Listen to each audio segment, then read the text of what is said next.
নির্বাচনী প্রচারে তৃণমূলের সেকেন্ড ইন কমান্ড অভিষেক বন্দ্যোপাধ্যায়ের মন্তব্যের কড়া নিন্দা করেছে আদালত।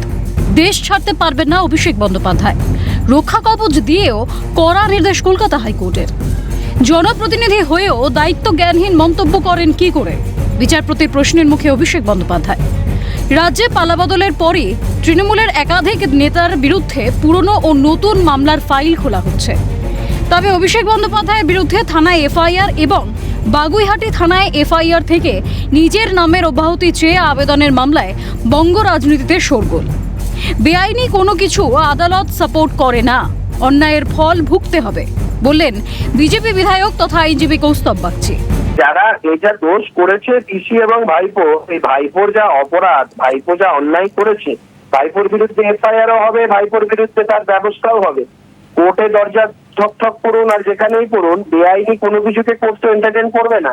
অ্যাজ এক্সপেক্টেড এই ক্ষেত্রে এফআইআর এর পসিং এর তো কোনো জায়গা নেই। FIR posing is to be exercise the power of the high court, মানে যেটা আমাদের আছে আমাদের ডিসক্রিশনারি পাওয়ার, যে এক্সট্রাঅর্ডিনারি জুরিসডিকশন যেটা হাইকোর্ট এক্সারসাইজ করে, সেটা সুপারভিনিং সার্কামস্ট্যান্সে যখন যে যা চাইলে এফআইআর পসিং হয় নাকি? মূর্খের স্বর্গে বাস করছে, এইসবগুলো করে কোনো লাভ নেই। যা অন্যায় করেছেন তার শাস্তি ভোগ করতে হবে। এখন আইনের শাসন চলছে, শাসকের আইন নয়, মন্তব্য বিজেপি বিধায়ক তথা আইনজীবী তরুণজ্যোতি তিওয়ারির। বন্দ্যোপাধ্যায় বলা হয়েছে দেশের বাইরে উনি যেতে পারবেন না, যখন ওনাকে ডাকবে ওনাকে যেতে হবে, ওখানে তদন্তে সহযোগিতা করতে হবে। তো উনি এরা নিয়ে যে আনন্দ প্রকাশ পান, তাহলে আমি আবার বললাম একটা ঘন্টাটা উনি গলায় ঝোলাবেন বা অন্য কোথাও ঝোলাবেন, একান্ত তার ব্যক্তিগত ব্যাপার। ব্যক্তিগত পরিসরে আমি ঢুকবো কিভাবে বলুন তো? দেখুন, ওই শাসকের আইনের দিন শেষ, আইনের শাসন এসছে রাজ্যে এবং কেউ স্পেশাল প্রিভিলেজ পাবে না। পরিষ্কার হিসাব, be you ever so high, the law is above you.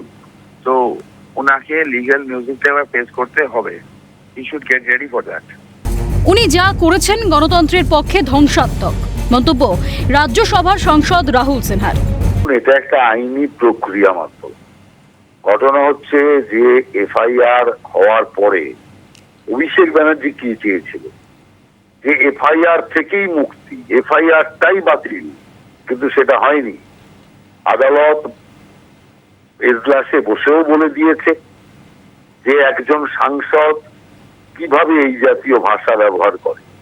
অতএব ওই কথার মধ্যে দিয়ে বা যে এফআইআরটা বাতিল করার আবেদন করেছিল অভিষেক ব্যানার্জি, সেটাকে বাতিল না করে আদালত বুঝিয়ে দিল যে অভিষেক ব্যানার্জি যেটা করেছে সেটা গণতন্ত্রের পক্ষে ধ্বংসাত্মক এবং একটা সন্ত্রাসবাদী সমূহ তিনি আচরণ করেছেন।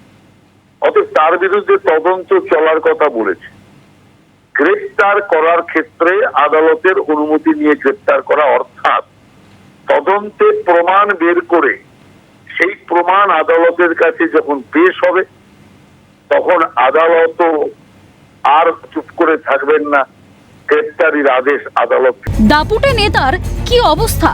চোর পুলিশ খেলা ভালো নয়, ঘটনায় কটাক্ষ ছুড়ে দিয়েছেন বিজেপির প্রধান মুখপাত্র দেবজিৎ সরকার। এরকম তো হয় না, এরকম তো কোনোদিন দেখিনি। দোর্দণ্ড প্রতাপ 4 তারিখের পরে চার্জ নেবেন যিনি, তাঁর এইরকম অবস্থা। এরকম চোর পুলিশ খেলা ভালো নয়।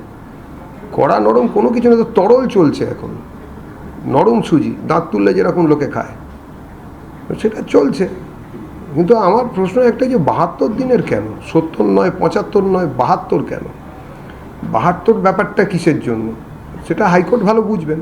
একজন এক এক রকম জল্পনা করছেন, ঠিক আছে, কোর্ট দিয়েছেন, কোর্টের মনে হয়েছে।